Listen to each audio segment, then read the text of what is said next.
I'm in North Sydney now, looking out at the Sydney Opera House across the Sydney Harbour, and I subscribe to Apple News Plus. And a good article here in Vox is the right winning the comedy wars. So the top rating late night show is Greg Gutfeld on Fox News, right?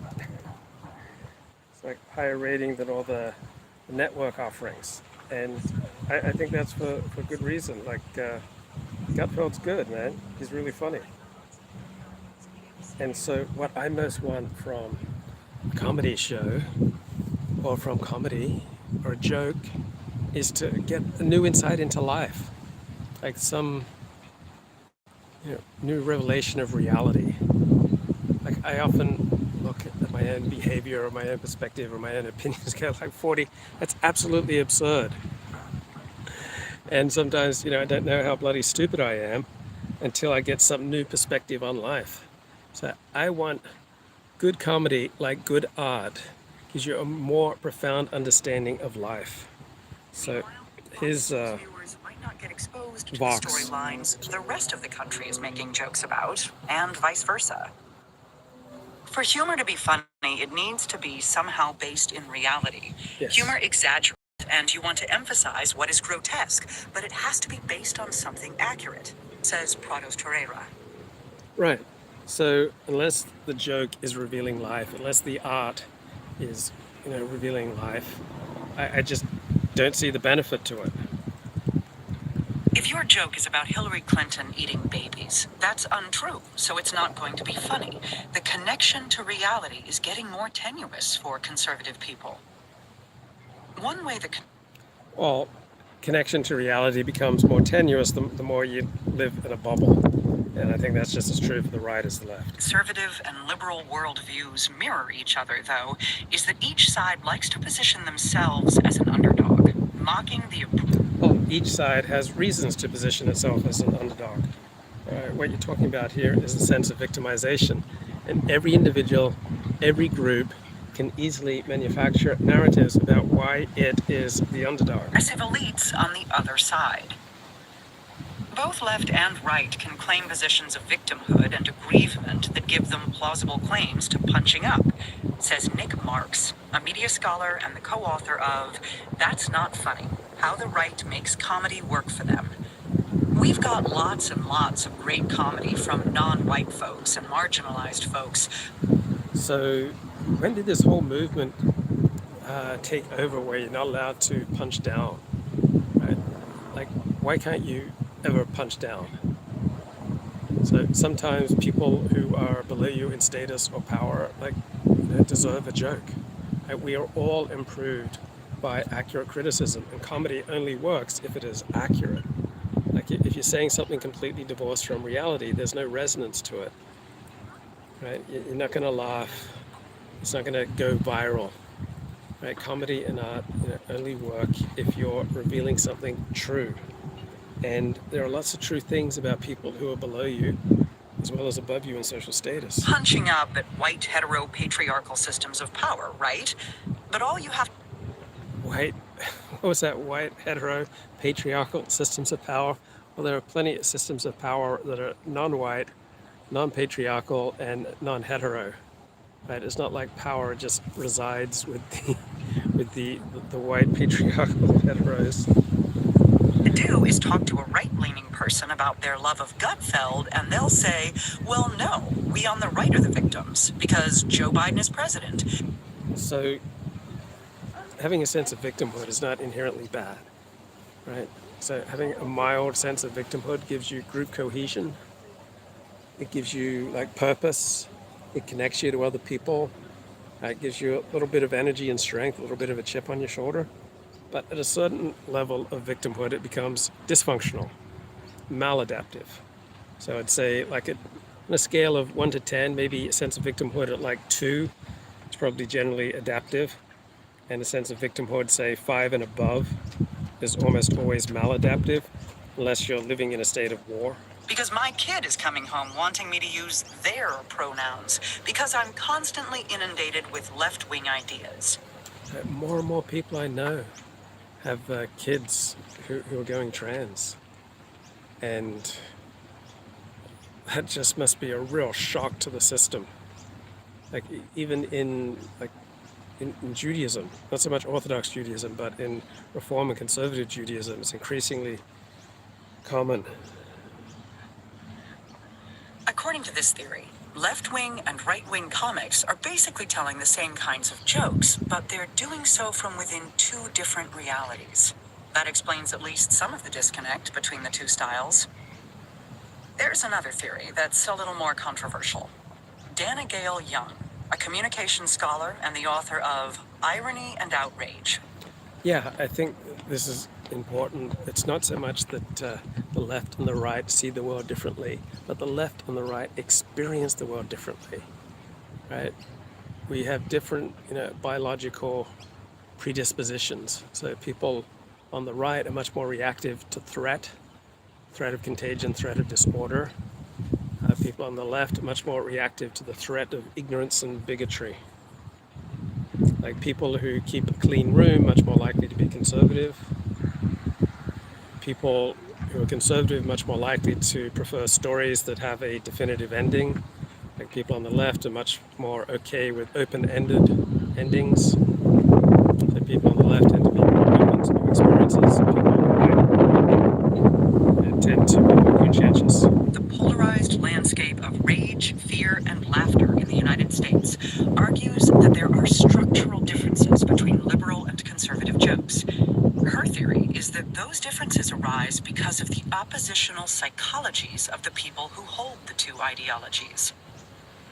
According to Young, liberals like jokes based in irony and misdirection that end up in a surprise punchline, while conservatives like jokes based on exaggeration and grotesqueries that say what they mean from the beginning and then escalate. Okay, so I think what she's comparing here are higher IQ liberals with lower IQ conservatives. So the more intelligent the person, the higher IQ the person, the more they're going to prefer sophisticated, intelligent humor. The general structure of a political liberal late-night joke tends to use incongruity, says Young. You as the audience are asked to make a series of incongruous ideas fit together. Doing the work to make those two parts fit together is what makes the joke funny. By way of illustration, Young points to a groaner that's made its way around liberal internet spheres a few times. Why are Trump's ties so long? Because they go all the way to Russia. To get the joke, you have to know that Trump has lots of connections to Russia that are likely deeply corrupt. So I began the morning early, 6 a.m. So right now it's 11:17 a.m. on Wednesday morning here in Sydney, Australia, but I began the morning 6 a.m. at Darling Harbour near the Sydney Harbour Bridge, watching on a big screen with a couple hundred other Aussies, Argentina handily take care of Croatia 3-0. Since then, I've walked over the Sydney Harbour Bridge to North Sydney, listening to Apple News Plus, audio stories from largely Vox magazine and the New Yorker. And then you have to apply that knowledge to the pun.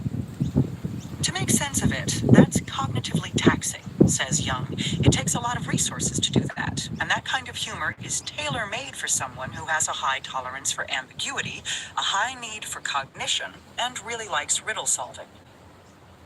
In contrast, Young argues that conservative humor, including Gutfeld, Look, it's a lot easier to have a high tolerance for ambiguity when you control the high ground in culture, right? So because the liberal left controls largely the cultural means of production, they dominate almost all our institutions, then it's a lot easier to have a high tolerance for ambiguity, as opposed to, if you're on the right and you feel like all your society's institutions are aligned against you.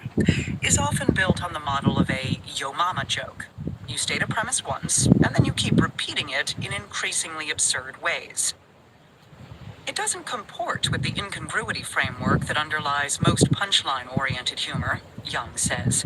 What they're doing is exaggeration-based humor. It's insult humor. It doesn't take a lot of unpacking, but for that audience, it scratches an itch. That's an unoriginal metaphor, Captain Jowls, Gutfeld said in one monologue addressed to CNN's Brian Stelter. after Stelter opined that former Fox News anchor Chris Wallace stood out like a sore thumb at an increasingly radicalized Fox News. Stelter has been public with his weight loss journey in the past. "It's been used more times than your waffle iron," continued Gutfeld, who previously complained that his late-night comedy peers never offended anyone. "You should have said, 'Chris Wallace sticks out like my belly when I undo my bathrobe after dinner.'" So I enjoy Greg Gutfeld. I really enjoyed his show Red Eye. But yeah, I do think he is excessively mean. Like, I don't find this type of routine funny. And Fox is radicalized? If Weight Watchers could radicalize you, Brian. By the time the monologue ended, Gutfeld had also called Stelter a fabricating fart pillow and a corpulent crumb sucker. If this type of humiliation-based humor brings another conservative figure to mind, well, yes. And more on his effect later. Young's theory is that liberals like satire because they're less concerned with danger than conservatives are. Well, satire is a very powerful tool for the less powerful to take on the more powerful. So, I mean, both the right and left can wield satire to take on the powers that be. Liberals are less attuned to threat in their environment. They're not as stressed about whether or not they're going to be the victim of crime. Well, it depends where you live, right? It depends where you are in the social hierarchy. Like, the richer you are, the less likely you are to be victimized by crime because you can afford to live in a better neighborhood. She says, this translates to a higher need for cognition. They are less worried about someone coming out of the shadows, which gives you the luxury of being able to sit around and think. Yeah, it depends where you live, right? If you got the money to live somewhere safe, like Sydney, right, then you're not going to be so worried about people coming out of the shadows. So, generally speaking, I think the highly educated and the high earners are increasingly voting for the Democratic Party, and they are much less likely than the average bloke to be a victim of crime. Liberals, in other words, have enough time on their hands to like jokes that make them work a little bit, in the same way they might like cultural products that make them work, like jazz or abstract art. In contrast, Young argues that conservatives are constantly monitoring the world for threats, and as a result, they're less patient with ambiguities and uncertainty. Yeah, when all the major institutions are dominated and controlled by the left, yeah, you're going to feel under much more threat. Conservatives like things that are more fully cooked, art that looks like what it's supposed to look like, songs with a straightforward breakdown, and straightforward jokes, she says. Young's theory, to be sure, has a certain resonance with such classic culture war fights as "My kid could draw that" and "Who actually likes opera?" If Obama was a sonnet, Trump is a limerick, Gutfeld mused shortly after Trump's 2017 inauguration. And really, which ones do you enjoy more? Young's critics, however, argue that her framework is just more liberal posturing, and that all she's really saying is that conservatives are too stupid and unsophisticated to understand satire. Still, this is not about sophistication or intelligence or political knowledge, Young says. Our survey research shows conservatives are high in political knowledge. You could just as well say liberals waste a lot of valuable time chewing their cud. They cannot make a decision to save their life.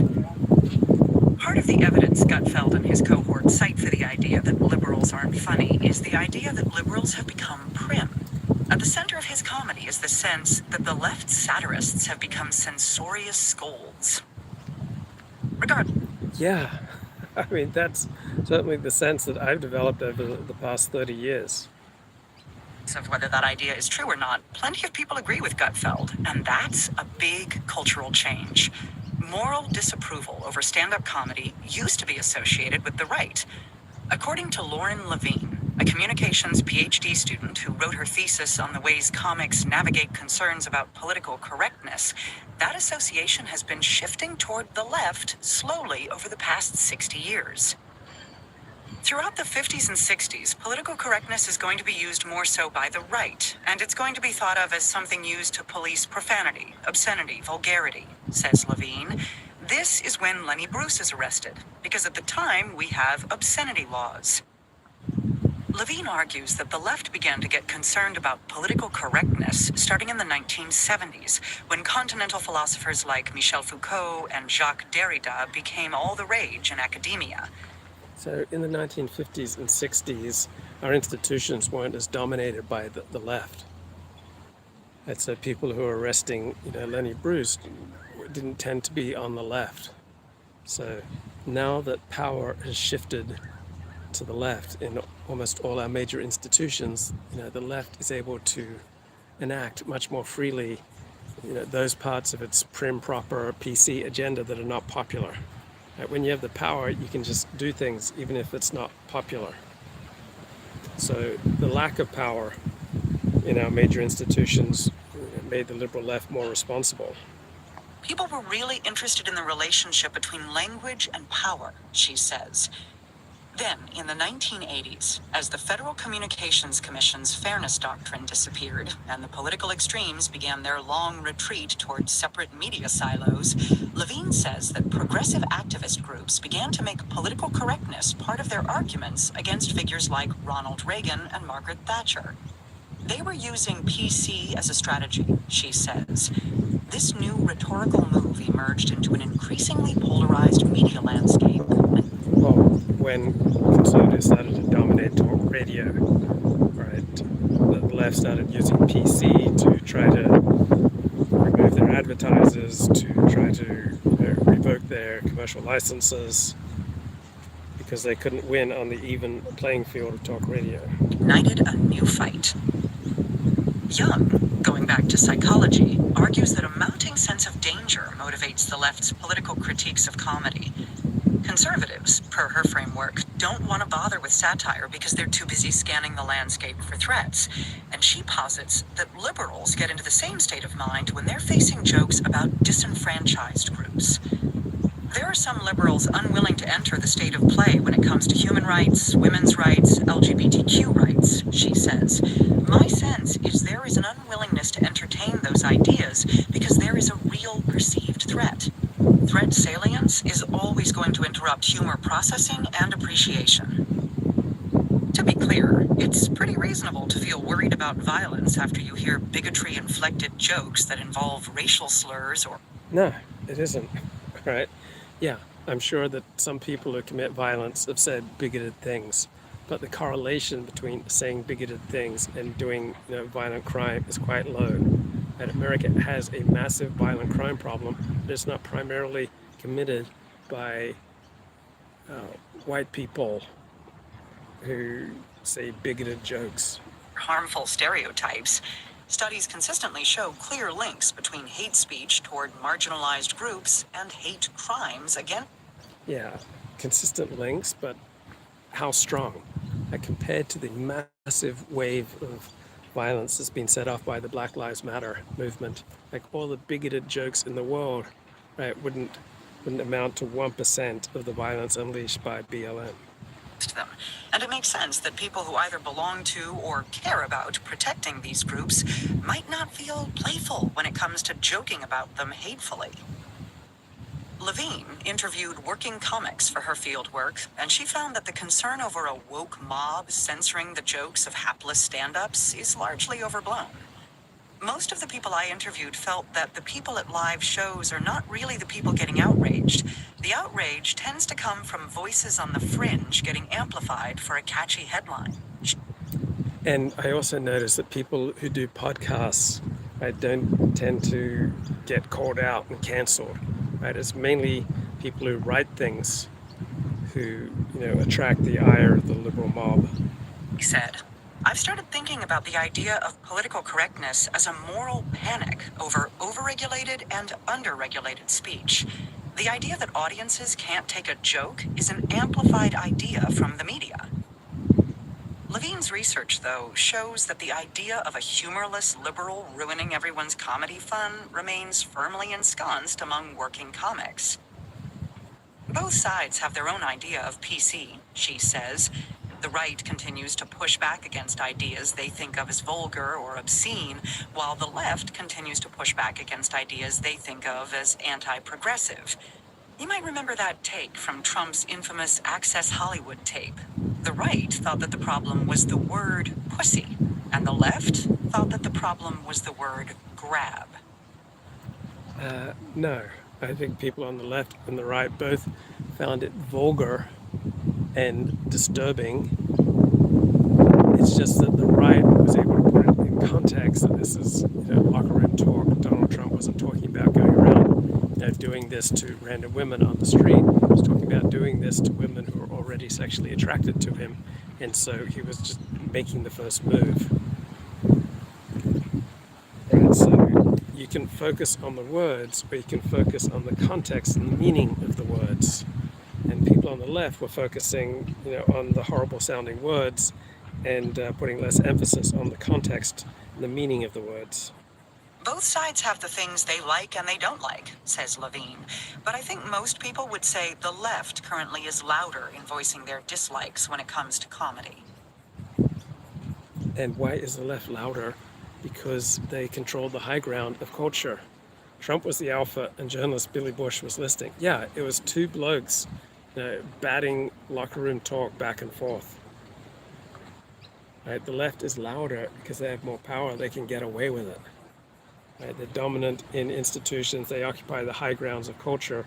So it's easier for them to be louder. That sense of the left's loudness is key to the rise of conservative comedy Gutfeld exemplifies.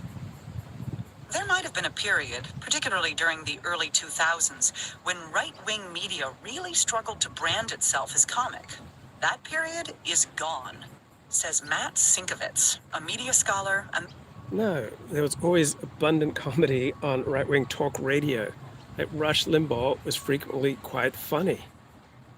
And, a lot of other people in right-wing talk radio were quite funny. Now, on Fox News, often they struggled to be funny. But right-wing talk radio has been funny from the beginning. Co-author with Nick Marks of That's Not Funny. Sinkovitz and Marks argue that part of the reason for the recent rise of conservative comedy is that liberal comedy, in the traumatized post-Trump era, is now seen as overly pious. For the last 20... Yeah, Rush Limbaugh had the hard rock intro and outros. Rush was very easy to talk to. He was a very accomplished radio entertainer. Right? He was much stronger on entertainment than he was on political ideology. And so he was consistently putting out product that compelled your attention and that made you laugh. Years, we have owned the cultural terrain of comedy and irony, arguably to good effect. The Trump era made liberals forget that. It made our comedians want to act like paternal figures who would pat us on the head, says Marx. The right has correctly seen that and said, oh, they're not doing comedy anymore. Well, that's what happens when you get too much power. You see this with people who have some success in one field. They think it then entitles them to branch out into other fields where they expect to have similar success. And so the left came to dominate the high grounds of culture, and so they stopped working as hard on their comedy and satire. We're the ones doing transgressive, edgy comedy now. Sinkovitz argues that this sense of edgy transgressiveness allows conservative comics to hitch their wagons to the legacy of figures like Lenny Bruce, who was arrested repeatedly for saying dirty words in his comedy routine. I've never found Lenny Bruce's routines particularly funny. So I know he's this comedy icon and this hero of the left. I just never got a good laugh from him. I didn't feel like I understood life better from listening to a Lenny Bruce routine. In the 1960s, before he was eventually convicted and sentenced to 4 months in a workhouse. Lenny Bruce is this key figure in the story of American comedy, and his story is liberal. He's got real important things to say, and part of his appeal is that he was willing to say them, and they shut him down, says Sinkovitz. Yeah, well, he could have said everything he wanted to say without using the certain curse words. So I think limitations on curse words will usually provoke you to work harder with your comedy. So I think that's usually a good thing. Now, conservative comics who say that they've been put in YouTube jail, had their videos demonized because of their use of hate. Yeah, apparently Disney, ABC, Marvel are canceling a lot of their work shows. Same thing on Netflix. Yeah, work shows don't tend to be very entertaining, compelling, or funny. Just like other shows that put political ideology first. And if it's meant to be entertaining, then that's not going to be funny. That's not going to be entertaining. So I noticed the mainstream media is castigating the White Lotus finale because toxic masculinity wasn't sufficiently castigated and didn't receive a bad end. And Michelle Goldberg says we need TV entertainment shows that fully take up the challenge of politics rather than trying to transcend it. I think shows that try to transcend politics are generally a good thing. It's like a major difference between American and British TV shows is that in American TV shows, generally speaking, if a character does something bad, like takes drugs or engages in illicit sex, they have to be punished usually that very same episode, or if not, the next episode. While in a British show, like kids, right, they can be doing drugs and bad behavior, and they may not get punished that season. Company owners took a run on these work shows and work writers. Now they realize it's not turning a profit. Speech can cast themselves as modern-day Lenny Bruce's. There's this idea that a real comedian gets put in prison for saying the things that the other people just can't take, says Sinkovitz. Meanwhile, it's clear that the faces of liberal satire are no longer the scrappy outsiders they were when The Daily Show first scored press credentials to the 2000 presidential election campaign. So Trevor Noah has retired from The Daily Show. I just don't recall anyone sharing anything or talking about Trevor Noah. Like even conservatives would often laugh at Jon Stewart and share Jon Stewart clips. From what I've seen, like Trevor Noah is just a complete waste. Like the Daily Show just ceased to be relevant when he took over. Today, Stewart's disciples, among them not just Colbert, Noah, and Oliver, but also Samantha Bee, Steve Carell, and Jessica Williams, are the comedy mainstream. That transition, Marx and Sinkovitz say, has cost them some cool, especially with the Gen Zers who didn't grow up watching them. It's also created a space where right-wing comics can frame themselves as the new underdogs. Zoomers are not interested in recreating the Gen X comedy power structure, which is logical, says Sinkovitz. Look, we want new insights into life, right? That's what we want from comedy. We want to see life in a new way, a more profound way. We want to get closer to the truth. We want our horizons lifted. We want our blinders removed. That's what we want from comedy. If something was the height of fashion 20 years ago, that almost inversely makes it less likely to seem hip and cool at the moment. There's a rebelliousness in the way people think of this right-wing comedy, right? Even if it really is regressive and pointing back to old, dominant ideas, but it can be branded as being the opposite of Stephen Colbert crying about January 6th during his monologue, which is very much not cool to the teens.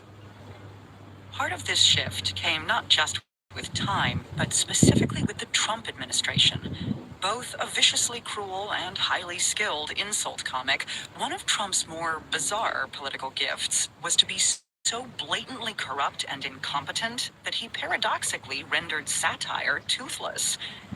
No, he made easy satire toothless. You can still do satire on Donald Trump, you just have to work a little harder. I'm trying to think, is there an American politician who's consistently been funnier than Donald Trump? Like, I'm not aware of who that person might be. The Daily Show could effectively mock George W. Bush because it was ripping away the veneer of compassionate conservatism from a lying and warmongering administration.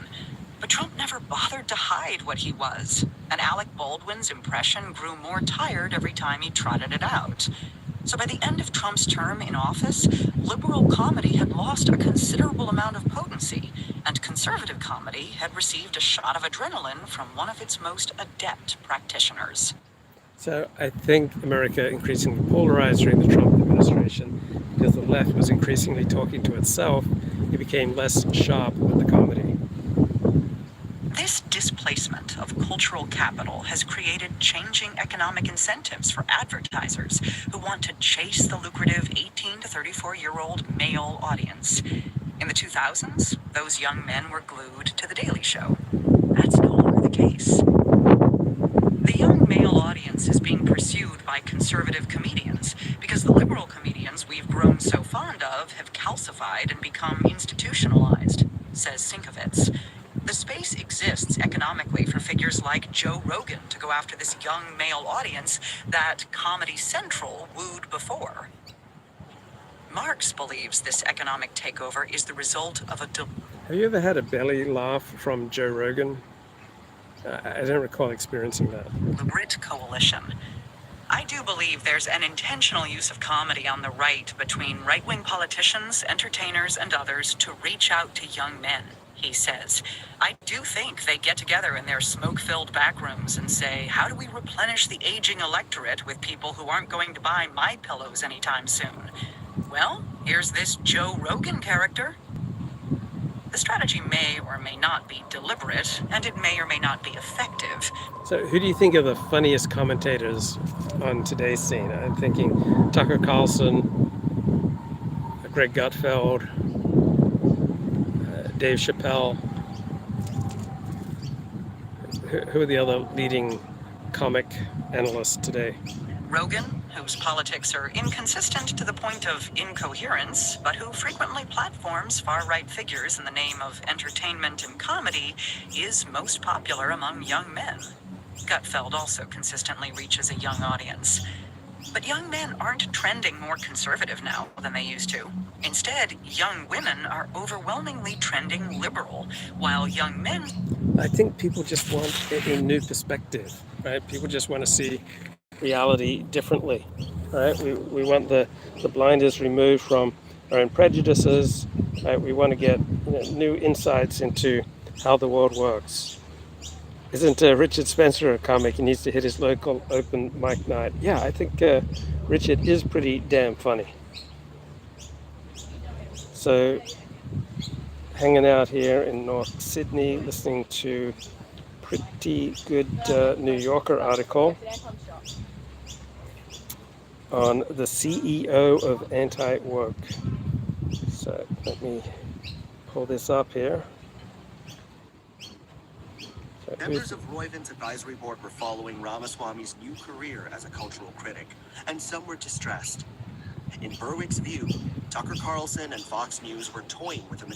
So this is New Yorker article, the CEO of Anti-Work Incorporated, by mocking corporate virtual signaling on climate change and racial justice, the biotech founder Vivek Ramaswamy is becoming a right-wing star. So there's some good stuff in here. Let me play the highlights. To write legislation to pouring money into school board elections.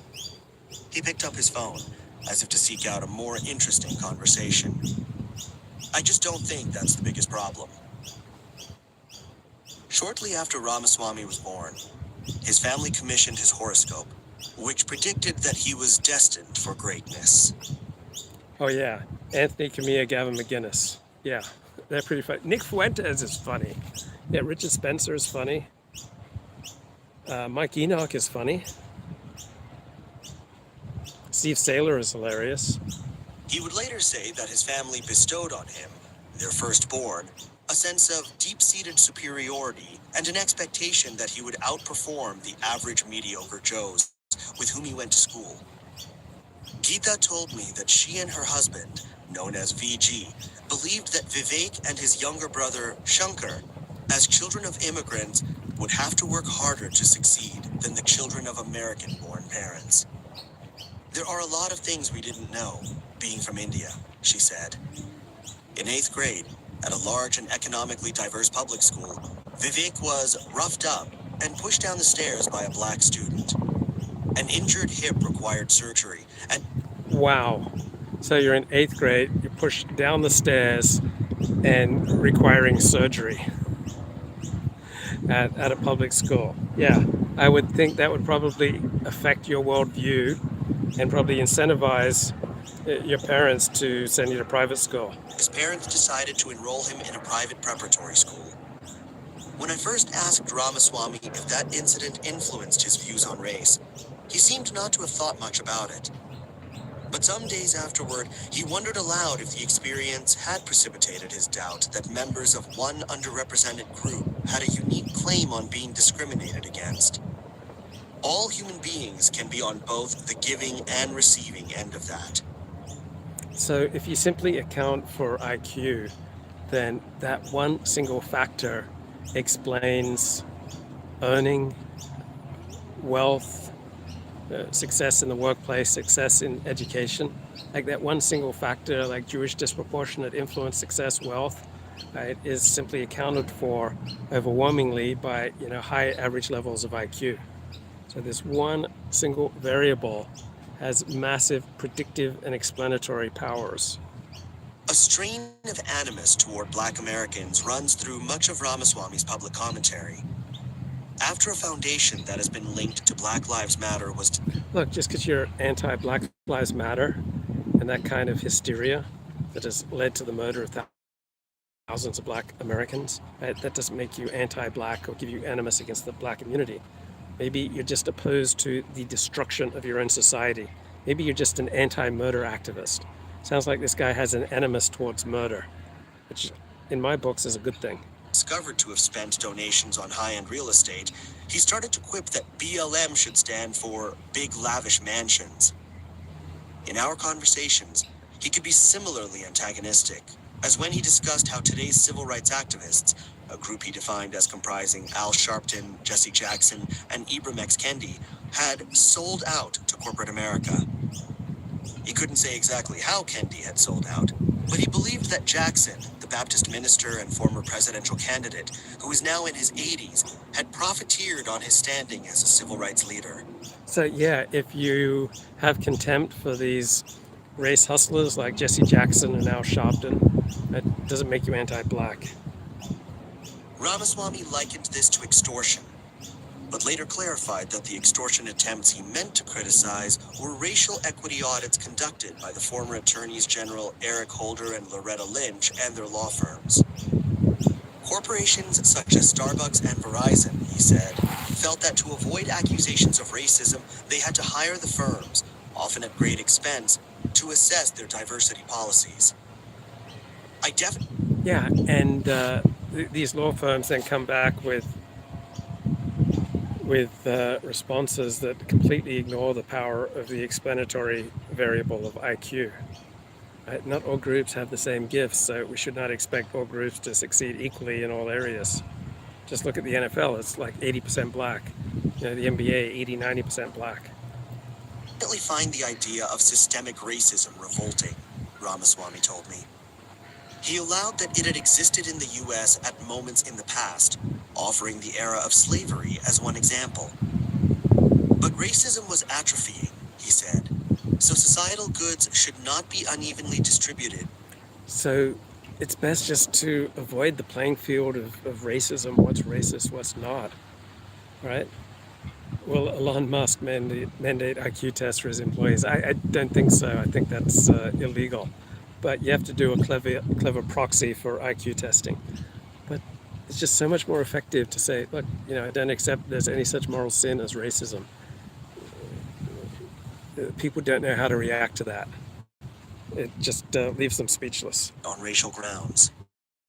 He mentioned a white, heavyset conservative male classmate at Harvard who was considered uncool and argued that the social pecking order was stacked against him more than some athletic Black kid who came and got a place on the basketball team.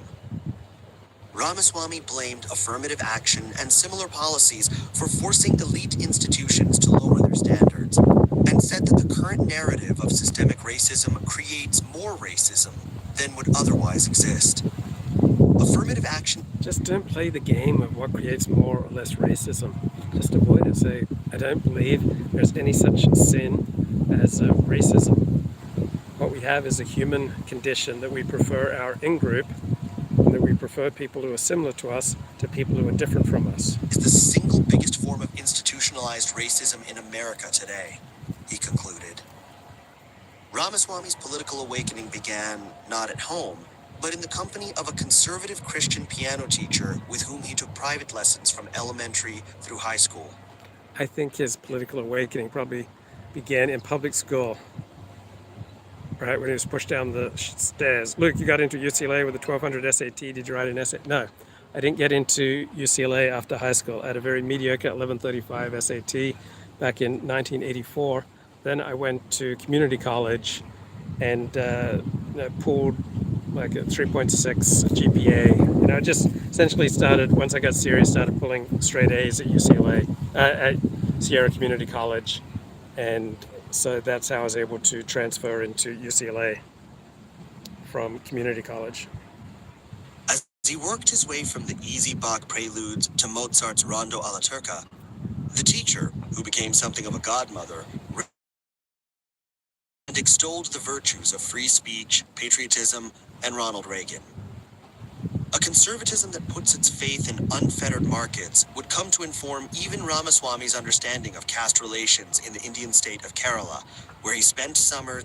So I remember getting into UCLA, and I was on Reber Hall, a quiet floor for really serious students, and most of the students there were Jewish or Asian, and they all transferred into UCLA, with something like 4.3 GPAs because they'd taken so many honors classes, except you would encounter Black and Hispanic students at UCLA who'd get in with like a 3.2. Like there'd be just a dramatic difference in their grade point averages between the white, Asian, and Jewish kids and the Black and Latino kids. Now, unfortunately, about 8 months before I began at UCLA, I got hit by chronic fatigue syndrome. So I just struggled through my 1 year at UCLA. I was basically bedridden about 18, 20 hours a day. With his family. Ramaswamy's family is Brahmin, the highest caste in the Hindu hierarchy. In Woke Inc., he maintains that American-style capitalism is repairing the damage of that pernicious system, writing approvingly that a lower caste guy in India can now deliver Domino's pizza, and my family tips him to show their appreciation. Yeah, so you can always find some anecdote to make someone look stupid. So this is a New Yorker article. New Yorker, of course, has a left-wing agenda. They're very good at making people on the right look stupid. Where is the comedy on the right? Well, I think it's Greg Gutfeld, Tucker Carlson, Steve Saylor, sometimes Mike Enoch, often Richard Spencer, Nick Fuentes. I think those are some of the funniest voices on the right. At Harvard, where he majored in biology, Ramaswamy joined the South Asian Association, but was more in... Yeah, the comedy is not in the articles, it's in the comments, right? The comment section, right? That's where you find the funniest material. So the left controls mainstream news media, and they increasingly censor the comment section. But on Twitter and on those rare places like Steve Saylor's blog where you can speak freely, there's a lot of funny commentary. Interested in American politics. Identifying as a libertarian, he became president of the Harvard Political Union. He also performed M&M covers and original free market-themed rap songs as a kind of alter ego called... So my former UCLA economics professor, Russell Roberts, who was a Baal Tshuva, someone who was raised Jewish but then became an Orthodox Jew as an adult. I took 2 classes from him, and he ended up making a couple of rap music videos you can find on YouTube to illustrate major themes in economic theory. Paul Davis, who lived in a dorm with Ramaswamy and later worked with him at his pharmaceutical company, said he knows his views and style rubbed some people the wrong way, but he didn't care. At the time, Ramaswamy was irritated by what he saw as groupthink all around him. One of his classmates' campaigns, a push to raise wages for janitors on campus, prompted him to lash out in the Harvard Crimson. The article was an early demonstration of his glee at puncturing what he sees as liberal pieties. Those supporting a wage increase, he wrote, had inadvertently linked the fundamental human worth of the workers they were championing to the paychecks they received. True, a bigger paycheck might give the janitors more financial stability, but the higher pay, more than the laws of supply and demand would require, he claimed, would signify that Harvard students felt sorry for the janitors. Well, I worked as a janitor in Australia. I had a cleaning and gardening contract at the Boyne Island Shopping Centre for about 7 months back in 1984-85. So I was 18 years of age. I was making about $35 an hour. And I can tell you firsthand, janitors, treated like any other Australian. And so the key is restricting immigration, right? The more homogeneous your society, the more likely it is that janitors and garbage collectors will be treated with respect, right? But when you have a more stratified society from massive amounts of immigration so that people have less in common with each other, then people will start dividing off to live their life with members of their profession, social class, religion, whatever their in-group. But the more corporate, the more unitary, more homogenous your society, the more likely it is that janitors and garbage people will be treated with respect. This would harm the janitors in other ways, as a condescending strain of sympathy subtly yet naturally replaces the mutual human respect that otherwise would have existed. You're only going to respect, garbage men or people who are below you in social status if you feel some connection to them, if you feel like you're part of a community, if they're in your in-group, if they're part of your nation, right? The less you have in common with people, right? The more racially, religiously, culturally diverse your nation, the less likely you are to feel bonds with people who perhaps work as janitors or garbage men. The summer after Ramaswamy's sophomore year, he took an internship at a $9 billion hedge fund called Amaranth Advisors. He thought that working in the firm's biotech division, where a team of doctors and scientists evaluated stocks for the firm to invest in, might be more exciting than working in a lab. Woke Inc. records his disillusionment with the experience. He recalls Amaranth's founder, Nicholas Mauni, explaining to the summer interns that the purpose of a hedge fund was to turn a pile of money into an even bigger pile of money. Ramaswamy joined a company-sponsored cruise where he says he came to the attention of the firm's big traders by winning a poker tournament. After that, they began taking him to extravagant restaurants and clubs with bottle service, indulgences subsidized by investor fees. Even at the age of 19, it struck me as, this is not the way a company should be, he said. The next year, after one of the firm's traders reportedly lost several $1 billion in a week betting on natural gas futures, Amaranth collapsed. Mauni, through legal counsel at his new firm, Virishan Fund Management, said that he recollected neither Ramaswamy nor the events he related.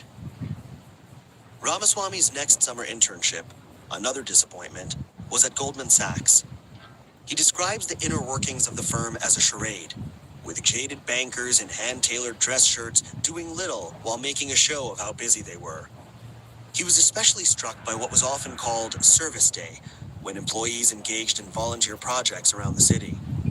One day, he recalled, he and some co-workers gathered at a park in Harlem for a tree planting session. A Goldman boss showed up in Gucci boots, told the employees to take photographs to document their presence, and then split. The group reconvened shortly after. Okay, this is from a New Yorker article, the CEO of Anti-Work. Let me fast forward to Ramswamy's the other advisory section. board included several well-known Democrats, including Tom Daschle, the Okay, CEO of Anti-Work. Here we go. It's a New Yorker article. promising drug to treat prostate cancer that, when used in combination with a second drug, All right, you see this guy on Fox News a lot. wrote in Woke Inc. But it was also tragedy diamond. George Floyd was murdered by a plea about his experiences in the Ivy League and the corporate world, and eventually took his proposal to a publisher of conservative authors, Center Street. In May 2020, as he was working on the manuscript, George Floyd was murdered by a police officer in Minneapolis, and cities across the country erupted with protests. So was the death of George Floyd tragic? Right, I think tragic is not really the word. I mean, Is the world a worse place because, violent criminal and thug and drug abuser, serial criminal George Floyd is no longer in it? Like, that's a hard case to make. I mean, the video of his death is very hard to watch, but if you're resisting arrest, I don't really feel sorry for you. You get what's coming to you. If police are trying to arrest you and you resist the arrest, then I think you deserve what's coming to you. And I would say the same thing for January 6 protesters. If they resisted arrest, all right, and police beat them down, then I wouldn't be up in arms, right? When police are trying to arrest you, don't fight back. That's knuckleheaded. It's stupid, right? George Floyd played a huge role in his own demise, right? His death reflects far more on George Floyd than it does on police or on America. Corporate executives began issuing statements expressing sympathy and support for racial justice. A photo circulated of Jamie Dimon, the CEO of JP Morgan Chase, kneeling in apparent solidarity. What is sick is how much Fortune 500 companies gave to Black Lives Matter in the summer of 2020, like subsidizing Black Lives Matter, this violent terrorist organization that inspired thousands of additional murders, traffic deaths, pedestrian deaths, devastating our country, and much of it was underwritten and funded by our biggest Fortune 500 companies. Ramaswamy, unsurprisingly, was annoyed. The murder of George Floyd was tragic, he wrote in Woke Inc. But it was also tragic that thousands of people of all races died of... It wasn't tragic, it was entirely predictable, right? When you resist arrest, you're very likely to meet your demise. Right? You should always treat people who are armed with great respect. You should always treat people who can hurt you with great respect. You should treat your boss with great respect. You should treat your parents with great respect. You should treat armed police or anyone with a gun, treat them with respect because they have the ability to end your life. Right? George Floyd was on a self-destructive spiral. If this didn't kill him, something else would. Diseases every day that could be better treated by a broken healthcare system. Employees at Roivant, too. Right. The major health problems we have in the United States are not because of our quote-unquote broken healthcare system. The major health problems we have are because some people take really bad care of themselves. Some people smoke excessively, drink excessively, drug excessively, eat badly, don't do the things that make for a healthy life. And a good healthcare system is not going to undo the damage that people are deliberately doing to themselves. Wanted Ramaswamy to issue a statement of support for Black Lives Matter. Instead, he sent a company-wide email that acknowledged the painful week and the protests and advised his staff to stay safe. This did not go over well. A colleague accused him of being tone-deaf, and many of the young people Roivant had recruited demanded to know how the company was addressing systemic racism in it. He should have just sent members of his staff copies of the bell curve. Right, that would explode all these myths about systemic racism. Subsidiaries. He later wrote, "There was something curious to me about corporate America's fixation on the BLM movement, even as other obvious injustices continue to abound. I was personally appalled by China's persecution of its Uyghur population." I don't know about you, but I can't sleep at night because of China's persecution of its Muslim Uyghur minority. But, he went on, none of my employees or directors expressed concern to me about these human rights violations. In the aftermath of the January 6th attack on the Capitol by supporters of President Donald Trump, Ramaswamy co-authored a Wall Street Journal op-ed with Gutfeld. They called the assault on the Capitol disgraceful, but sounded more exercised that Twitter, Facebook, and other tech companies had suspended Trump's accounts on the ground that he had incited violence. Okay, so when you compare the amount of violence incited by Donald Trump, the amount of violence incited by Black Lives Matter, right? Trumpian-inspired violence would not amount to 1/1000th the rate of excess deaths caused by Black Lives Matter. So Forgive me if I don't take seriously this explanation that you're suspending Donald Trump and company for inciting violence. Right? You promote and subsidize Black Lives Matter, which inspires and directly leads to more than 1,000 times the violence unleashed by Trump supporters. The op-ed contended that the tech company's decisions about whom to ban were politically motivated. Members of Roivant's Yeah, that's the great thing about these Twitter file releases from Elon Musk. They were politically motivated. advisory board were following Ramaswamy's new career as a cultural critic, and some were distressed. In Berwick's view, Tucker Carlson and Fox News were toying with American democracy. Moreover, Berwick thought, Ramaswamy's regular public statements about how corporations did not exist to deliver social benefits. How on earth is Tucker Carlson toying with democracy? All right, if you're so pro-democracy, then you should be outraged by judges overruling the decisions of voters on referendums like California's 187 to deny social welfare benefits to illegal aliens. Oh, Elliot Blatt is concerned about the persecution of WIGGERS Wiggers, white rappers trying to sound black. Ran counter to Roivant's original mission, to bring reasonably priced medicines to people who needed them. The day after the journal piece appeared online, Berwick resigned from Roivant's advisory board. Daschle and Sebelius quit too. Ramaswamy was startled by the departures, particularly Berwick's, but he was unrepentant. A week and a half later, he went on Carlson's show to call on President Joe Biden to pressure Twitter to reinstate Trump. To me, he's assuming a status quo that does not exist, Berwick said.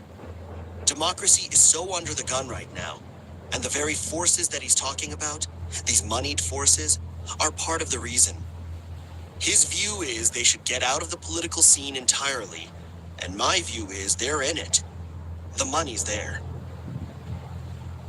Just a few weeks after January 6th, Ramaswamy announced that he would step down from the business he'd founded to focus full-time on his writing and political interests. Roivant had recovered from its Alzheimer's drug failure, and he told me he realized that he couldn't be a free-speaking citizen without hurting the company. He was also mulling a run for the Senate seat in Ohio held by Rob Portman, who said that he would not seek re-election, in large part because of the polarization in Washington. The Republican Party was perennially in need of candidates of color to diversify its ranks, especially those with stage presence and a good origin story. Ramaswamy was invited to a dinner attended by Kevin McCarthy, the House Minority Leader, and took the opportunity to raise the subject of his political future. He recalls McCarthy saying that he could do more good as a thought leader for the party than as a junior member of Congress. Others he consulted suggested that a life in politics would be a source of misery and frustration. Ramaswamy was also casting about for another business to start. Maybe an anti-woke shoe company to compete with Nike, or an anti-woke beverage company to take on Coca-Cola. But conditions seemed more propitious for an anti-BlackRock, something much bigger than the anti-ESG companies that had already formed. At the time, a wave of anti-ESG sentiment was taking hold at the local level. States including Oklahoma, Kentucky, and Texas passed bills that allowed their officials to restrict the activities of financial institutions if they were determined to be limiting their dealings with the fossil fuel or... Okay, hang on a second. Let me find one other article I want to share with you here. Good old Apple News Plus. So much goodness. The very serious science of humor. How studying what tickles our funny bone can help explain who we are. You ready to learn who we are? The very serious science of humor. How studying humor can help explain who we are. Written by Ali Volpe for The Highlight by Vox. Narrated by Jamie Lamchick. To find mirth in the world is to be human. No culture is unfamiliar with humor, according to Joseph Polomeni, an associate professor of psychiatry at the University of Manitoba. For someone who analyzes humor, Polimeni tells me he's still surprised by its complexity. How words and phrases and jokes have different meanings to everyone, but we all have the instinct to laugh. Just as humans have an innate ability to understand language, Polimeni says, so too do they have a reflex for comprehending everyday comedy. Sure, there are people who are better. So one thing I noticed about people who are funny is that they're always smart. Not all smart people are funny, but I noticed all funny people are smart. Suited at making others laugh, but almost everybody, Polimeni tells me, can appreciate a quip. As much as humor is universal, how it works is, to most people, a mystery. We seek out laughs in nearly every form of media. I didn't know there was any such thing as a laughing yoga class. I think every yoga class I've ever taken has been Kundalini yoga. So that's all I know. 3HO, happy, healthy, holy. From film and TV to memes and TikToks. At the box office, popular comedies rake in big bucks. Funny people are idolized in pop culture. A desire for hilarity influences who we choose to spend time with, too. Why else, when scrolling through profiles on dating apps, would so many say they hope to date someone who's funny, or at least claim to be fluent in sarcasm? According to the 2022 Singles in America survey from online dating service Match, 92% of singles seek a partner who can make them laugh. Does this explain Pete Davidson's appeal?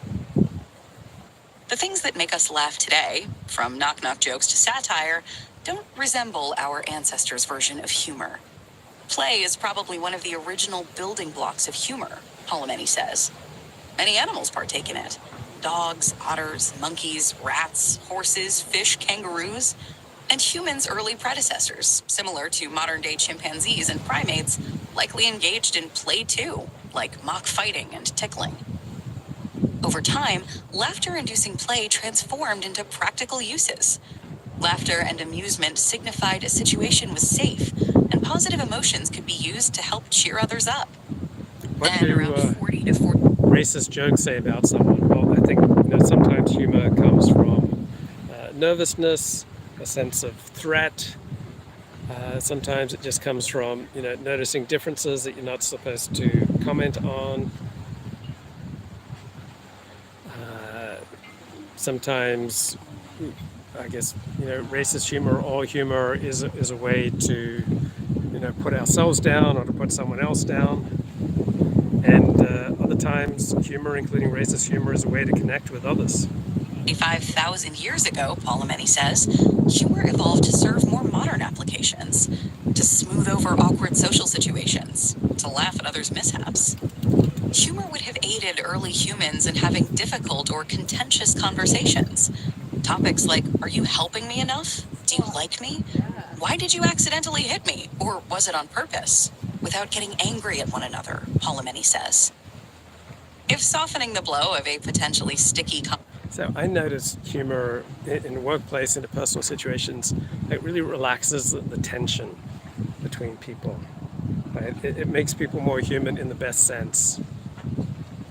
Conversation with a chuckle and a smile could help people deal with conflict, then it makes sense that humor and laughter matured for the purposes of social cooperation, as Polimeni and others suggest. Having an audience appreciate your humor has profound social benefits. Successfully landing a joke raises a person's status, while also lowering the status of anyone who's the butt of a joke. Those in on the joke feel a greater sense of camaraderie, too. Still, few people would find data and the... So I find humor kind of breaks through artificial situations and, enables us to be human and to relate to each other like, proper human beings. Yeah, Sam Bankman-Fried is funny. Minute dissection of jokes amusing. Yet an entire field of research exists aiming to analyze and quantify humor and how we use it. Scholars are trying to demystify something intangible and crucial to relationships and well-being, even as what we find funny is always evolving and taking new forms. Humor is an omnipresent chameleon, a misunderstood shapeshifter, and to figure out how it works is to take the temperature of society, culture, and our psychology. In the modern world, research strongly suggests that the social functions of humor are considerable. Laughter, itself more likely to occur when we're around others, boosts cooperation and cohesiveness in groups. People who are funnier. Right, the more you have in common, the easier it is to make jokes. Right, in a more diverse society, the more difficult it is to make jokes that everyone will enjoy. Tend to have higher levels of both cognitive and emotional intelligence and creativity. Genuine laughter, not fake polite chuckles, known as Duchenne laughter, improves mood and tempers negative impacts of stress, and shared laughter promotes social bonding. French scientist Guillaume Duchenne coined his namesake expression in 1862 after performing a series of experiments in which he identified the facial muscles used in genuine smiles and laughter. A true grin or chuckle manifests in the eyes. The bit of squinting and wrinkles that form on our faces when something actually tickles us can't be faked. It's, as Tyra Banks would say, smizing. That's Duchenne. But how does humor actually work? What makes things funny? For centuries, scholars and great thinkers attempted to clarify the conundrum that is humor. Philosophers and humor academics largely subscribed to three schools of thought when explaining why we find amusement in life: the superiority theory, relief theory, and incongruity theory. The superiority theory, explained by the likes of Plato and Aristotle. So for me, humor is not primarily about making me or my group feel superior. It's much more about noticing incongruity, right? Noticing the difference between reality and what's being presented. It's amusing that a woman is struggling to understand humor. This is from Vox, The Very Serious Science of Humor. Is one of the oldest. It posits that things are funny when we feel superior to others or to prior lowly. But I got to admit, I do have a, very typical Aussie problem of just taking the mickey out of people. I just kind of do this as a reflex. It doesn't really work so well in the workplace, with a boss. I've got to watch that out. And just acquaintances that I meet, I'll know someone for a few minutes and I start taking the mickey out of them.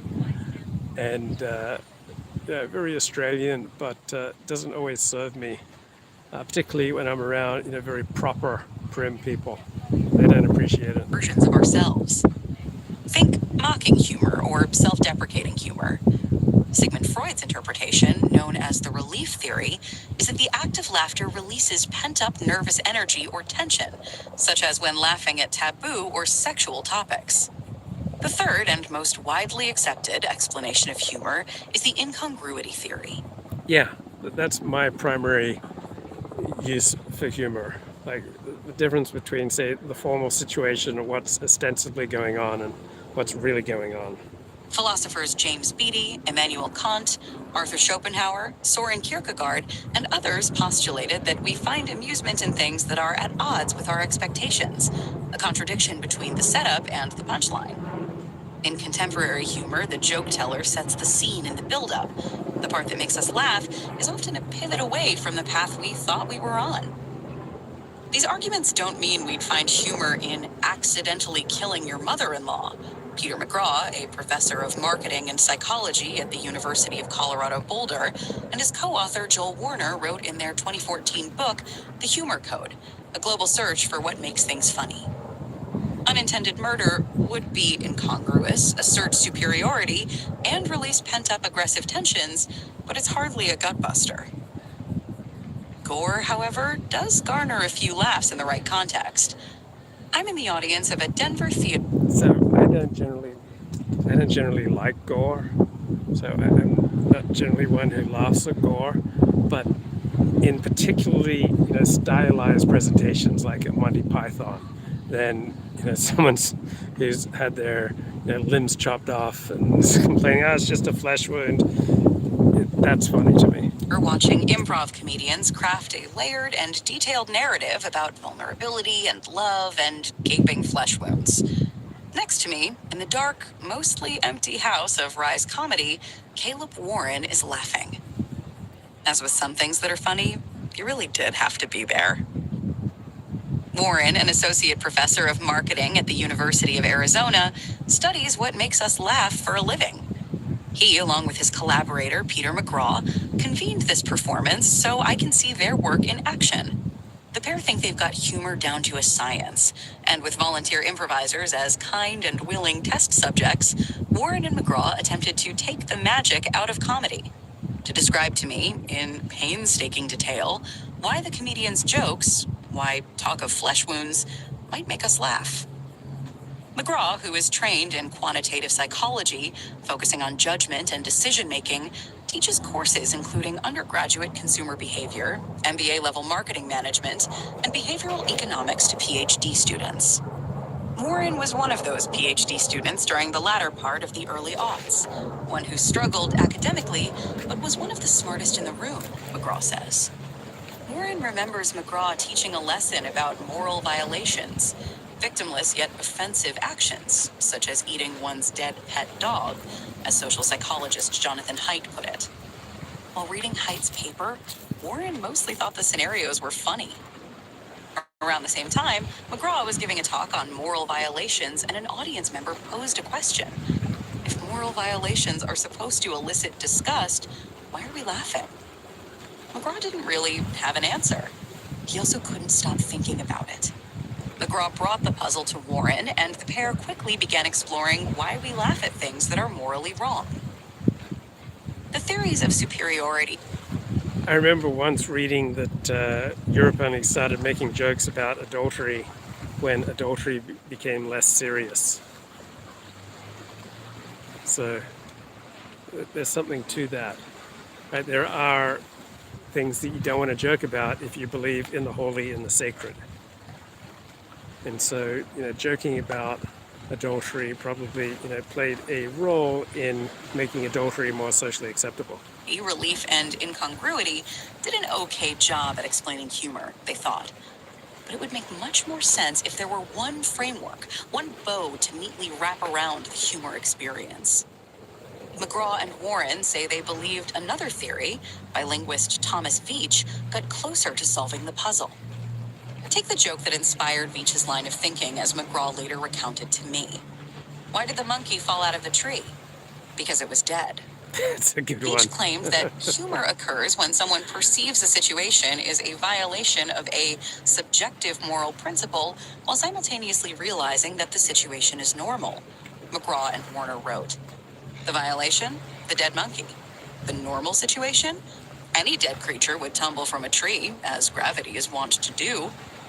The major issue with Veitch's proposition: the word normal hardly applies to some situations we find funny. Absurd, surreal humor, for example. Tweaking Veitch's theory, McGraw and Warren devised their own. They called it the benign violation theory. We were looking to apply another theory at first, Warren says. Reserved and cautious when choosing his words, Warren is not quite an unlikely candidate to be an expert on humor, but he toes the line. We weren't really looking to create our own. Not at all, McGraw says. McGraw is boisterous and chatty, a natural presenter with a boyish verve, fortunate qualities to have considering the sheer volume of interviews and talks he's given on humor. There's plenty of models out there to choose from, he says. We were struggling to find one that was good enough to answer the question of what makes things funny, plus all these other questions that were popping into our head as we went. The pair co-authored a 2010 paper that explained their framework. For people to find things funny, 3 boxes must be checked. A situation, anything from someone falling down the stairs, a story, someone flubbing their words, is a violation of society's mores, the situation is benign, and both happen simultaneously. One of the studies included in their paper asked participants, University of Colorado students, whether certain statements made them laugh. Before he passed away, Keith's father told his son to cremate his body. Then he told Keith to do whatever he would. So this is from Vox magazine. It's called the Very Serious Science of Humor. And the name of the author is Ali Volpe. That's A-L-L-I-E, and Volpe, V-O-L-P-E. With the remains, Keith decided to snort his dead father's ashes. Was one passage respondents found both wrong and funny. The violation in this scenario is clearly the snorting of the ashes. No, it's not read by the author. The benign part charges that the snorting was technically okay, since Keith's dad said he could do whatever he wanted with the ashes. Over the years of studying humor, Warren tells me, his sense of humor has progressively skewed darker and become borderline disturbing. In one study, for example, he asked participants to watch drug awareness PSAs because he got a kick out of them. The subjects did not agree. McGraw launched the Humor Research Lab in 2009. The lab itself is hardly funny. It's a bland office space in the University of Colorado Boulder's business school, with fluorescent lights and a series of cubicles and Dell desktops, and no beakers full of red clown noses or whoopee cushions to speak of. On the day of my visit, the lab was empty, but during times of research and data collection, student volunteers were shepherded into the room to take surveys, watch videos, or observe other potentially humorous media on the screens. Prior to the early 2010s, humor research was scattershot and largely based in philosophy or linguistics. Rod Martin, a now retired professor of clinical psychology at the University of Western Ontario, stood alone in applying scientific rigor to the field. Martin literally wrote the book on the psychology of humor, appropriately titled The Psychology of Humor, a copy of which sits on the bookshelf in McGraw's office. Martin declined to be interviewed for this story. From the 1980s until he retired in 2016, Martin studied aspects of humor, like the effects of humor on physical health and stress. In short, humor is good for the mind and the body and helps us cope. In 2003, Martin and a graduate student developed the Humor Styles Questionnaire to account for individual differences in sense of humor. Just as some people use humor to tease or belittle, others may take amusement in the weirdness of the mundane and can often make themselves laugh. To learn a bit more about how I approach humor in my life, how I use humor to amuse myself, relate to other people, tear myself down, I took the Humor Styles Questionnaire. The assessment asks participants to rank how much they agree with statements such as, if I am feeling upset or unhappy, I usually try to think of something funny about the situation to make myself feel better. And, I let people laugh at me or make fun at my expense more than I should. The results are a series of scores in 4 different types of humor: affiliative humor, self-enhancing humor, aggressive humor, and self-defeating humor. Those with high levels of affiliative humor tell jokes to make others laugh. Self-enhancing humor is the skill of staying upbeat and humorous even when stressed. People with an aggressive humor style use comedy to tease and manipulate others. Finally, self-defeating humorists make themselves the butt of the joke. I scored extremely high in self-defeating and affiliative humor, quite high in aggressive humor, and below average in self-enhancing humor.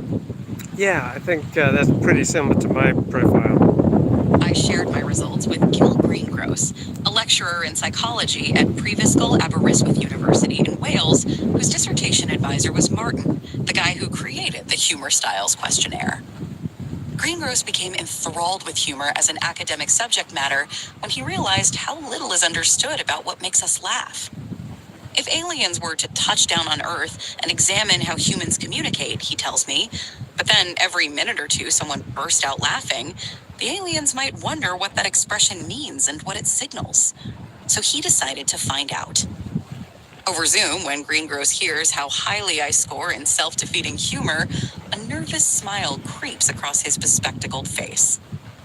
Oh, really? I've had a lot of people say to me, why do you put yourself down so much? I mean, I often try to do it to make other people feel at ease and feel comfortable, but I often end up making them feel less comfortable and less at ease. Defeating your highest, he says? That's not very good for your mental health to make fun of yourself. But again, it depends how you use it. Self-deprecating humor can be very useful for people if you use it in moderation. So it all depends on how often. Do you feel that you joke a lot about yourself? I tell him that I do. Because I am often talking to people I don't know for my job, so I find it's a way to ingratiate myself. And I am often talking to, way smarter people, like you, and so I'm like, tell it to me like I'm a dumb person, because I am dumb. I mean, you don't have to demean yourself, Greengross tells me, sounding a little like a disappointed father. I don't think that you're less intelligent than me. The person I feel most qualified to joke about is myself. Perhaps Yeah, a good tubing is the pinnacle of physical comedy. Yeah, there's simultaneously, nothing funnier and nothing more frightening than a man yanking himself. incorrectly, I believe belittling myself may make people like me more. So yeah, notice in movies or TV shows, if a man's pants fall down, it's funny. But if a beautiful woman's pants fall down, people don't tend to be laughing. But that's a conversation best reserved for my therapist, not Greengross. He tells me to use self-deprecating humor as a way to make me appear more romantically attractive to outsiders, which works, his studies have found. Because everyone varies in their approach to comedy, and some people seem preternaturally gifted in the laugh department, what accounts for such differences? What makes one person funnier than another? It's partly hereditary, says Greengross, who is currently studying humor in twins to see. So humor is powerful to the extent that it reveals reality, that it shows us something new about reality. So humor and art in general, right? That's when they are at their best, when they're revealing something that we were previously not noticing about reality. So the smarter you are, the more acute the observer you are, the better you understand about what's going on, the funnier you can be. How genetics play a role. Basically, all psychological traits have some heritable component. Yeah, even intelligence, even inclinations towards criminal behavior, inclinations towards pro-social behavior, how hard you work, how careful you are with, say, sex or driving, right? How predisposed you are to education, to forming a strong family bond, to saving money. Yes, but it's also our environment, peers, friends, family. Humor is a thing that is subliminally studied simply by living and adapting to culture. We observe those around us and infer clues about what is appropriate based on what others laugh about, their reactions to jokes. Take movies or comedy specials that haven't aged particularly well. These media speak to a time and a culture that may have found the violations benign enough to laugh about. We probably are learning what we find funny, but we're learning about what is socially acceptable, says Sheila Kennison. Yeah, I've been rewatching the TV show Cheers, and it's virtually all white. Its theme song makes fun of transsexuals. Comedy is throwing two distantly disparate things together and finding a similarity. Yeah. But you rewatch Cheers. It's not very politically correct. Professor of psychology at Oklahoma State University. What are the funny... Watching 30 Rock, and they've got, some blackface scene. I think they had to pull like 4 episodes of 30 Rock from syndication. I mean, 30 Rock, there's probably more humor, like jammed in, more jokes, more gags jammed into that show per minute than any other TV show. Kinds of jokes. What should you laugh at? What should you not laugh at? And maybe you still find things funny that you shouldn't laugh at. But you learn how to appear to be socially following the norms. When these broad social norms aren't adhered to, that's when... The entire Cheers theme song is on YouTube. Yeah, I love that song. I think I bought it on iTunes. I love listening to that song. It just makes me happy. Jokes fall flat, or worse, offend. Think racist, sexist, and ableist humor. Oh, yeah. However, the cultural perspectives and mores influencing joke appropriateness are never fixed. As time and tastes progress, so do audiences and what they consider acceptable to laugh at. Comedians like Dave Chappelle, who once had broad appeal, are maligned for their regressive material today. According to Kennison, audiences have moved beyond what Chappelle thinks is appropriate. Dave Chappelle is a very cerebral comedian, and I think he purposely wants people to think in ways they're not comfortable thinking, she says. So I think he knew he was probably going to lose people. But for the audience members who stay with him, they may feel more permission to parrot his ideologies. The more people hear racist or sexist jokes, the more comfortable they are with expressing these thoughts in other forums. Well, only if the jokes reflect reality. If the jokes are completely disconnected from reality, then people aren't going to be, moved or treasure them, right? Humor has to have a connection to reality to be powerful. Because the internet constantly exposes people to harmful humor, through memes, trolling, anonymous posting, bad actors only have more opportunities. To strike the right balance of a benign enough violation without offending your audience requires some brains. Funny people are indeed smart, Greengross says. Because humorousness is associated with higher levels of emotional and cognitive intelligence, effective comedians understand the right context in which to tell jokes. You wouldn't go to a feminist conference and start telling sexist jokes, right? No. Greengross says. That would be poor emotional intelligence. I don't know, I think that'd be pretty damn funny. A funny person is also a bit of a risk taker, accepting that a quip might rub people the wrong way. Natural comedians tend to be more open to new experiences too, Greengross says. Some believe that stand-ups are tortured souls who found an outlet for their dark thoughts in comedy, but Greengross and Martin found professional comics were more successful if they had higher levels of affiliative humor, the kind of humor people use to share with and to delight others. There are plenty of comedic questions still left unanswered. One of the most puzzling mysteries, according to McGraw and Warren, is how to make people funnier. That's so difficult, McGraw says. I spent a year on it and then quit. Teaching everyone to be more amusing would be great for the people who are already naturally comedic. They'd be hilarious, and increasingly awkward for everyone else since they'd just be offensive instead. The pair attempted to bring the conundrum of improving humor capabilities to Humor Research Lab, but ended up with 2 papers on entirely different subjects and dropped the idea. Warren is also interested in why some things that the benign violation theory says should amuse people don't, like riding a roller coaster, engaging in kinky sex, or eating spicy food. Thrilling experiences that, for the most part, aren't life-threatening, meaning they're benign violations. Why, for some people, are these adventures titillating or horrifying, but for others, laughter-inducing? I think you'd have to have a certain amount of ease before you can laugh, right? If you're in agony or you're extremely anxious, I don't think you're going to be able to laugh. Warren is studying why people use jokes when they're accused of wrongdoing, and why people may find posts describing severe violations funny, but won't share that content with others. Much of the research into humor attempts to dive into people's minds, questioning participants about their perception of what is funny, or how they conjure witticisms. Okay, this is from Vox, the very serious science of humor.